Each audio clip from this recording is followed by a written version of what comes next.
So all set with the client server running, right? So we move on to the last session of this sessions that I, Chandar and Kavya were looking into, and about the application layer networking. So we'll talk about message queues in this session. So we've been looking at multiple layers on this stack throughout this winter session and throughout the sessions, and we've seen how HTTP works. We've worked on creating these HTTP messages. We've created client and servers corresponding to them. And across the stacks, we've worked on building the bridges, talking at the L3 layer, L2 layer as well as part of the winter school, right? So what we are going to talk about now is that what you've seen since yesterday you've been working on HTTP gRPC, right? So you've built a client, you've built a server. So what happened once you sent a request from the client, you immediately got a response back, right? Was this the case for HTTP?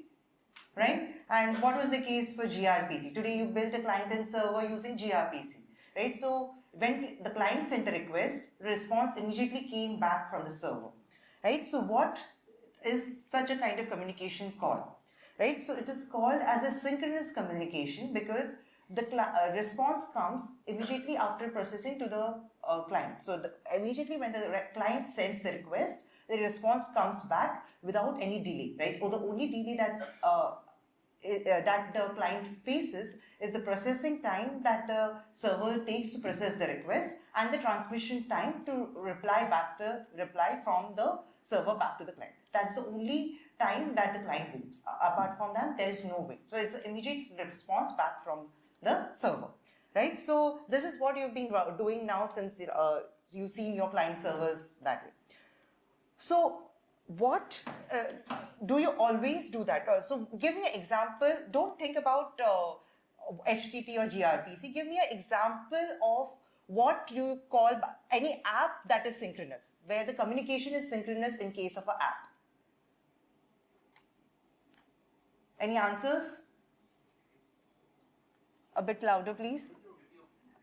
Okay, YouTube. Then some simple app that I think you built also today when you were studying WebSockets. Yes. So when you keep a request, you get a reply back in a chat, right? So that's kind of a synchronous communication. Now give me is it always that you get a response back when you send a request? Is there any time, any app where you, or any app or any use case in real life, not it be a computer science thing, it be any real life example where you have to stand and wait to get your request served or get any response back? Any real life example?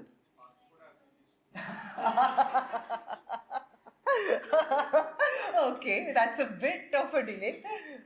Maybe, okay, I can say half an hour delay or 20 minutes delay maybe. Sorry? Yes, restaurants, right? So what happens is, I'll go to this queue. So what happens when you go to a restaurant? Let's say I take example of Starbucks or any restaurant where you go and get a coffee. You wait in a line.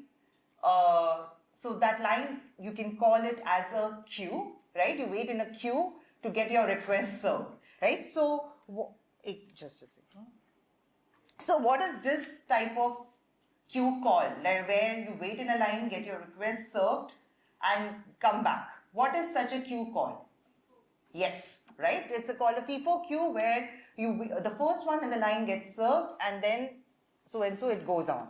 But you wait to get your response served, right? So such kind of communication is called asynchronous communication where there is no immediate response back from the server. You wait for the response in a queue, right? So you have kind of a message broker where you put in your message, that is your request, and it gets served from the message broker which has the queue run, right? So where are the cases where you will need such asynchronous communication in place, right? So one example we saw was the coffee thing where you have to wait in the queue, get it served that way, right? So is there any example where you need it as part of your applications as well, right? So example which we take here is kind of a payment application where your request comes in, you order some service, that is maybe some payment that you need to do, then it goes through multiple microservices. So all these boxes here are the microservices that will process your request and which will handle the payment to happen.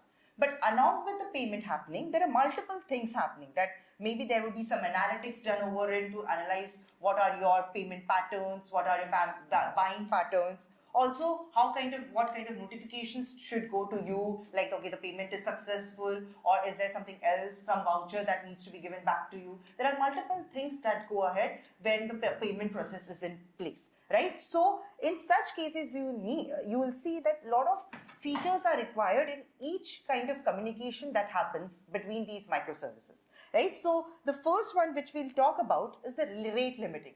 This is something that we saw and demonstrated, or you felt it yourself when you did a service mesh example yesterday, right? So what you did is, when your front end is there, you don't want to overload it and you don't want any attack to happen on your application. So you want to limit the amount of requests that get served by your microservice chain or your application in place, right? So you need a rate limiting that happens when you hit your application, and that's where you need something like a queue which will manage the number of requests that are served by your application, right? So rate limiting is a example where you need asynchronous communication, right? So the second example is scaling, right? So when we did some deployments, you had one replica, then you scaled it to 3 replicas, right? And it can happen when your load increases, you need to increase number of replicas that are required for a microservice, right? So in that cases, what happens is you need that the number of requests that are there need to be again given back to the new replica that comes in. So you kind of need to maintain a queue that, okay, these requests are getting served by my old replicas, but once this queue queue gets filled up, the other remaining requests that are coming in need to be served by the new replica, right? So in case of scaling also, you need a message queue or a queue in between to queue the requests that are being handled by a microservice, right? The third thing that we see an importance of message queue in between is when you want to fan out, right? So ideally, when your HTTP request went to a server, it came back, right? It was just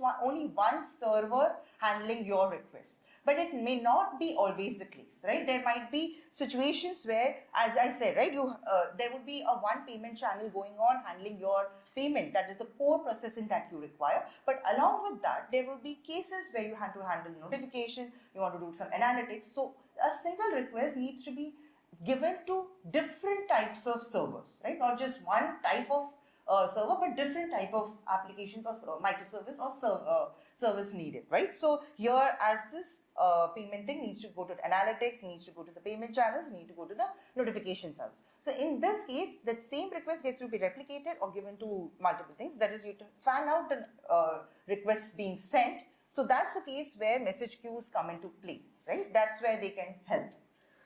Also, sometimes it happens that you have to process number of requests as a batch, right? Because to optimize the performance of as Kavya said, we always go into how to optimize any communication or any application. You optimize your performance by doing some batch processing so that you don't have to spend time waiting for every request to come in. To optimally use the server resources, you have to process some requests in batches. So in such cases, you need something in between to batch the request in the first place, right? So that's when message queues or the request queues come into picture, where you can batch the number of requests that are coming in to process them at one go, right? So these are some examples on where message queues or request queues can help, right? And that's where the asynchronous communications can help your application, right? So there are multiple types of message queues in market today. MQTT and Kafka are one of the most widely used, widely available message queue platforms, message queue softwares used. We'll study or we'll work first hand as a part of hands-on on MQTT, but kind of the base logic of all these message queue softwares is same as what we'll study next, right? So we'll first study MQTT. right? So MQTT is called multi-message queue telemetry transport, right? That's what it was. The first time it was started, or where it is widely used as well as now today, is in terms of IoT applications, right? So IoT applications or IoT devices are very small devices which have limited resources, limited memory, limited compute resources, limited size to keep any message in place or any data in them, right? So, and also the communication they have to have with the other party, they are kind of the clients to you. The server that they have to send their data to have to be, the communication has to be very short-lived or very lightweight for them to operate well, right? So in such cases, what they want to do is just send the request and forget about it. Right? They assume that the server will read the request, processes, and if there is response accepted, it will come back after a time. So you can't keep waiting or keep connections open for such a small device, handling just limited number of connections that way, right? So in such cases, MQTT is widely used. It's widely used in any IoT application that you do right now, that you use right now, especially to monitor the application, right? So it sends that, okay, we have maybe some application where it will send, okay, I want to monitor the temperature that's going on in the room. What it will do is the temperature monitor will monitor the amount of temperature that's there in the room, send it across to the broker, and just forget about it, right? It will just the broker will take care of, make sure, broker is where the message is the one that channels the request from your client to the server in case of message queues, which will actually maintain the queues that are required to cache or maintain these requests that are coming in, right? So the broker will take care of, okay, you give me the temperature, I'll make sure that it goes to the corresponding clients or corresponding servers that require these messages to do any analytics or do any processing that's required, right? So as we've discussed till now, MQTT is a very lightweight software that's there, and that's why it's widely used in terms of any IoT application, and it allows you to talk two ways. That is, a response can also go back once the processing is done for that message that's there in the queue, right? And it's over TCP, so it makes sure that it's a reliable message delivery that happens in case of the communication that happens, right? So there's a second thing that we've heard of a lot, that's Kafka. So Kafka was created by LinkedIn, and for tracking how the web activity happens in their website, right? So when it was originally formed, they termed it as data logging, or you've heard about application logging in place, right? Whenever a application is running, you collect the logs to see if it's running fine or not. This logging is different from what that application logging does. This is data logging. That is, whatever microservices are talking to each other, there is some data that the communication happens. The data that goes between them is kind of handled using this data logging platform, right? So what it does is, there is a queue maintained, as we've spoken till now, where the main thing that happens is the order is maintained. That is, the order of requests coming and the order of the request getting processed is maintained. That is, the request getting processed is as the way the requests were coming. That was the core logic of this data logging platform, so that to maintain the order for the request and response processing, right? So what they handled was this optimal queue that they handle as part of data logging, and this data logging is what is called as Kafka, and is widely used by microservices that are running in the cloud, right? Also, one thing that comes into picture is, okay, I have login in, like I'm having a message queue, but you said that this message queue is used for the communication, right? What if, or we've been talking about, if it crashes, in case of Kubernetes, your deployment will take care that your replica comes up. So your processing is handled in case of failures. But what about the communication that happens in place, right? In case of HTTP, you retry and get your request back, right? Or a response back. But in case of messages, in message queue, this message queue, what if it fails, right? What if it fails? Your message that was already sent will be lost, right? So there are ways in which you maintain backups of this message queue as well. There are primary queue that maintains the request, and that is used by the server for processing. There are backup queues that are maintained, so that once the primary fails, there is backup that can come up and handle the request. So there are ways in which the request processing is handled, or the message loss is handled in case of asynchronous communication, as case of MQTT and Kafka, right? This is how it is managed. Right, so this is just to put into a picture in place that one of the widely used applications like Netflix also has Kafka as their center for all the message communication that they happen across the microservices that are required to process your movie request or your web series request that way, right? Each communication in the Netflix architecture happens through Kafka, right? So okay, with that, there was a short introduction. We'll start with the hands-on on MQTT, right? Because to be frank, I think some of you asked, we want to learn Kafka, but the message queue in picture is same across MQTT and Kafka. The publish and subscribe message queue, that what happens in MQTT and Kafka is uh, one client subscribes for a topic where a queue is maintained in that topic, and whenever someone publishes in the sense writes a message into that queue, whoever is subscribed for this queue get the notification that there is a packet or there is a request in place, and that gets handled by it is given to the subscribed client, right? So this is what we are going to see in two ways. One, you will run the broker, you will run the MQTT client and server, that is the publisher and the subscriber, and see it getting passed from your publisher to the subscriber via the broker, right? Once you do that, we'll write our own publisher and own subscriber and see this thing same happening using our own code, right? So for that, the first thing you have to do is start your broker. Oh, sorry. Okay, so my first thing you want to do is start your broker. So, yeah. So, if a client is subscribed to some topic, Hmm. will the client pull the data or the broker pushes the data through? Okay. Broker push. You saw me? Okay. Okay, broker pushes the data actually. So the actual implementation of the transport between clients, brokers, server, all of those things, like it's less important, right? Different systems might do pull, systems might do push, but the idea here, like the theme of this day, it's the application level, right? So this is more about what does the user see. The user only worries about publishing or subscribing, right? That's all they have. Internally, you can actually do it in various ways.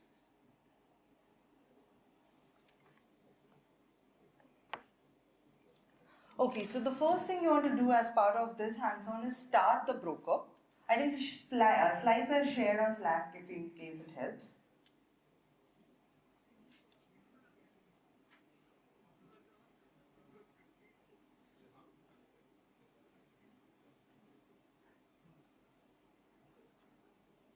So you must have seen we use the Eclipse Mosquito broker, that is MQTT broker, to start the broker. Is the broker running for anyone? Okay.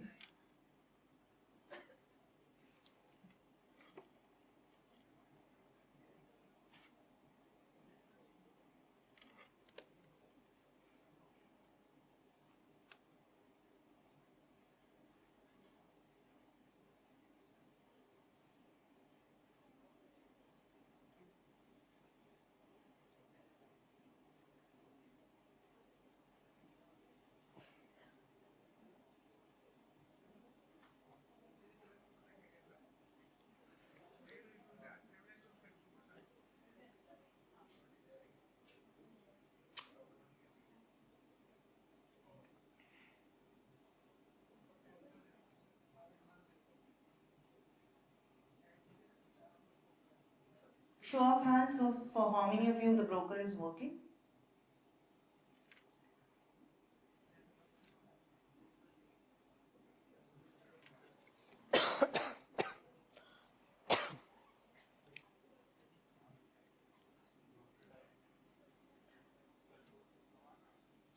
So if the broker is working, you can start the publisher and the subscriber.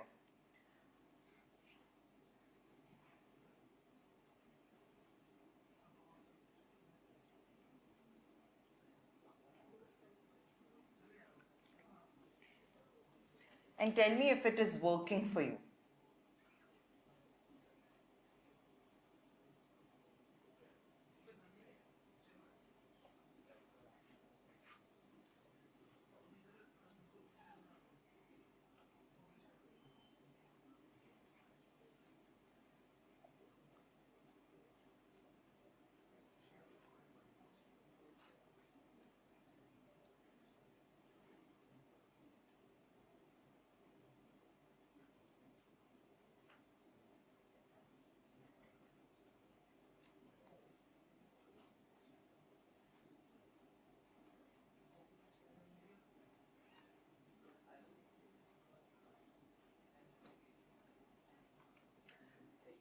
Did you get the message that was sent from?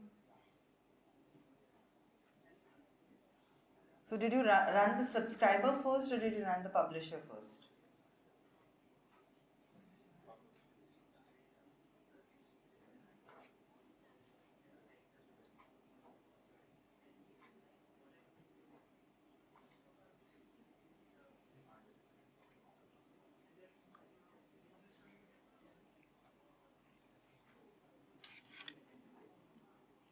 Much penny.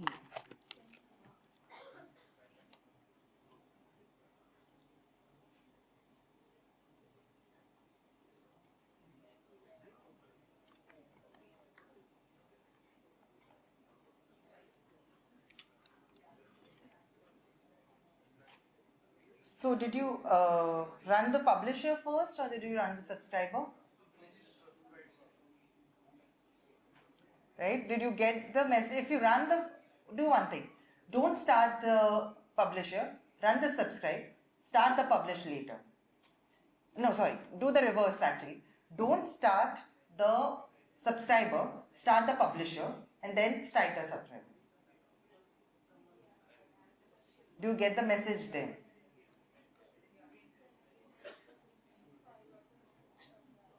Follow the order that's there on the screen. Huh? That work? Huh? They didn't get the message. So you did you get the message? No, right? Because there was no way the subscriber knew that the queue it wanted to connect to, right? So here in this example, the hyphen T is the topic. Basically, example is the topic name that you want to connect to, right? So you tell that subscriber wants to connect to the example topic, and that's when it can get messages from the queue. So unless it connects to it, it won't get any messages. So first you have to subscribe to a topic, and that's when only when you will get any messages that are coming on that topic to be delivered to you. So if you reverse it, that is you run the subscribe first and then run this publish, you will get the message back, that is whatever message you type here, you can replace it with any message that you want back to your subscriber. Right? So if you, in case you reverse it yourself and figure it out, you can try if you can connect to multiple subscribers to the same publish message. Do you get the message or not?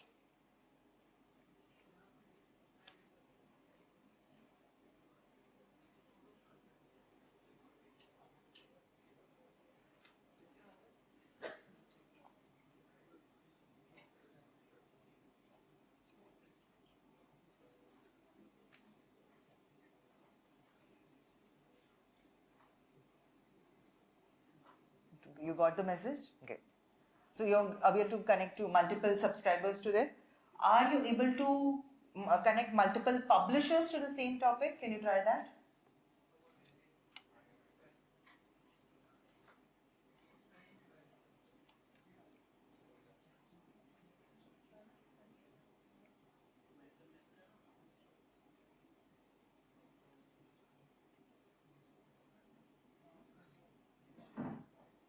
So just for reference, right?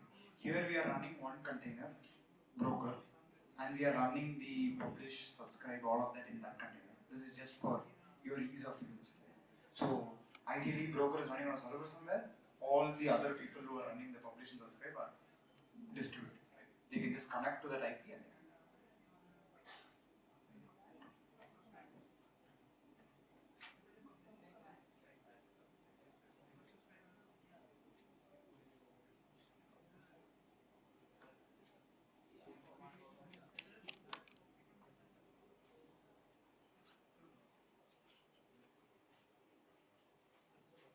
Working for you?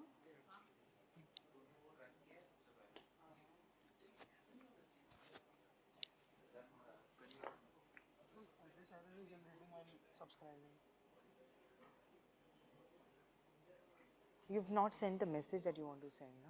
There needs to be any command that's there in there. You see here, there is a hyphen Needs M. a Message type. Hyphen M ke baad my message. That's published. No, the first we have to subscribe. Huh. To subscribe. Do you know you've done? SHP sub. No, if you have mosquito underscore sub should be there for subscription. Oh, they look very similar. Yeah. Just show us answering that. Yeah. Okay.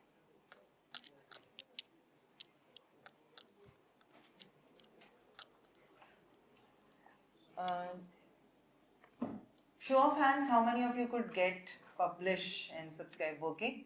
Did you were able to connect multiple subscribers? Were you able to connect multiple publishers to the same topic? Okay, so this shows, right, that the whole fan out thing that we discussed, that multiple subscribers can subscribe to the same message, get the request process. Similarly, multiple clients or multiple servers can also write to the same topic, right? So this helps in the microservice communication. It gives a flexibility that there is no one-to-one communication, but it can be a many-to-many communication as well.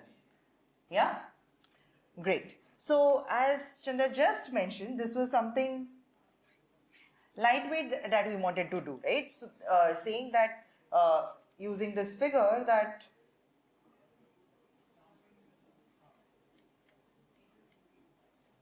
so there is this broker running somewhere, a publisher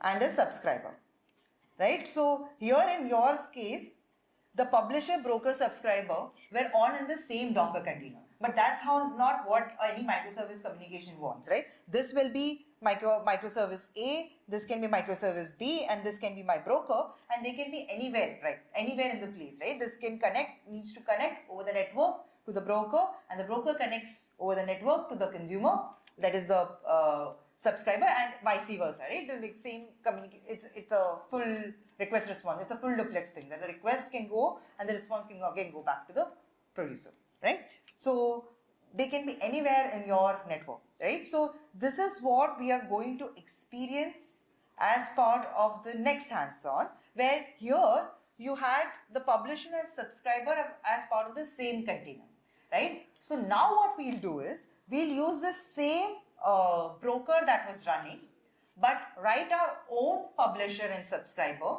and for now connect on your local host itself, because here, as you can see here, we have set net equal to host, right? So it can run on the same, it is using the same network as we had studied that it is using the same network that your Docker container, that your physical machine has, right? So you can run your code on your laptop or your VM, right? And use this broker and write your own publish and subscribe to get the message from the publish to the subscriber, right? So for that, we have a to-do for you. We do not provide you the code. What you have to do is follow this link here that's provided. It has a client and server code, which basically it has a publisher and a subscriber code, where you have to use this, make some changes according to your setup. That is, you want to publish and subscriber to run on your own machine. So use the IP address of your own machine or your local host IP, and then see if your publish subscribe works using that same old broker that you have. So guys, in the interest of time, we are kind of letting this be our take home exercise. So in case you've got it working till now, it's awesome. In case not, you can just replace the IP addresses there that are there in the code and get it working with your local host. And in fact, you can connect if you want to see how it works across machines. You can connect to your to a broker that's running on your friend's laptop and connect to it and get the publish subscribe working as well, right? So one thing you would see when you run this code is the subscriber exists after one message being sent. The default code that's there exists after the message to you being sent, but that's not the case how you want to design your publisher subscriber. So there is just a line of code where you have to fix this and it will get working so that it doesn't close after a message being received. It can continue to continue in a loop so that it gets on whatever messages that it has subscribed to, the topic it has subscribed to, right? So that's a small change that's required in the code to get it working in a continuous loop, right? So that, and this code is kind of a takeaway for you. Another small takeaway for you that we have is the way we analyze WebSockets in the morning, right? You can use Wireshark to capture the packets that are going on between your broker, your client, and your server, and see what kind of message format it uses and what kind of messaging happens, or which kind of application layer packets get sent between these broker, publisher, and subscriber, right? So you can experience that. In case you have any questions around this, you can let us know on Slack. We'll be available on Slack to handle these questions, right? So with that, I think Chandra would like to have a few words with you to conclude. Okay, so it's been a great 3-4. Okay, so yeah, it's been a great week for us. I don't know about you guys, but we had a lot of fun. I don't think we can ask for a better audience, right? So it's very nice to see all of you, like, put in the effort, try to run things, come and ask us, talk to us. It has been like a lot of fun. So just to again summarize what we have done, we have come a very long way, right? So we started from scratch. We essentially started from the very basics of what virtualization is, what containers are, right? And how it's used in industry today in the form of Docker. So that's the most common way to run containers on hosts. And then we talked about Kubernetes, which is the most common way to run containers on the cloud. So that was like kind of day one. So on day two, we went into the networking internals, right? So we kind of actually dug deep into understanding how containers are made, how do they talk to each other on a single machine, on multiple machines, how this works in Kubernetes, what are all the layers, what are services. There are a lot of layers in Kubernetes, right? It takes an actual industry practitioner years to get to this state, right? So I think it was really great that you were able to follow and able to go through all of these things in one day. It's actually asking a lot, so it's absolutely awesome that you kind of followed through. And hopefully this introduction gives you a good basis to build on and learn more things. Obviously we didn't cover so many things, but I think with what we covered, I think you're in a place where you can go and read and understand how things work, right? And so today we kind of moved up the stack and we were just talking about application and networking. It's probably easier compared to the others, but that's a good thing, right? Because that's what you do on a day-to-day basis in an actual industry as an engineer, right? We looked at 4 different applications protocols. We saw HTTP, the most common one. We saw WebSockets, not very common, but useful to understand real-time two-way communication. gRPC, again, massively used in industry. I don't think there is a job where you can escape from gRPC, right? Even with all its complexities. And finally, we looked at message queues, which are also super important in cloud and used to manage everything from analytics to observability, right? So they are there now and they're not going away, and they are the kind of current and future of application networking, right? So we have covered a huge ground, both starting from like internals to like the user-facing things. So take some time to kind of digest all of this, look back, think through this. You can use the Slack channel to ask us any questions if you have. We'll be around. Connect with us on LinkedIn or elsewhere. Just feel free to reach out and just interact. Right? It's always very encouraging for us. It's always nice for us, and it has been a very rewarding school, I would say. Right? I think we will do something like this again next year. Maybe we'll make it even more difficult, and I'll want all of you there. Right? Let's see what changes and what new things come. Thank you.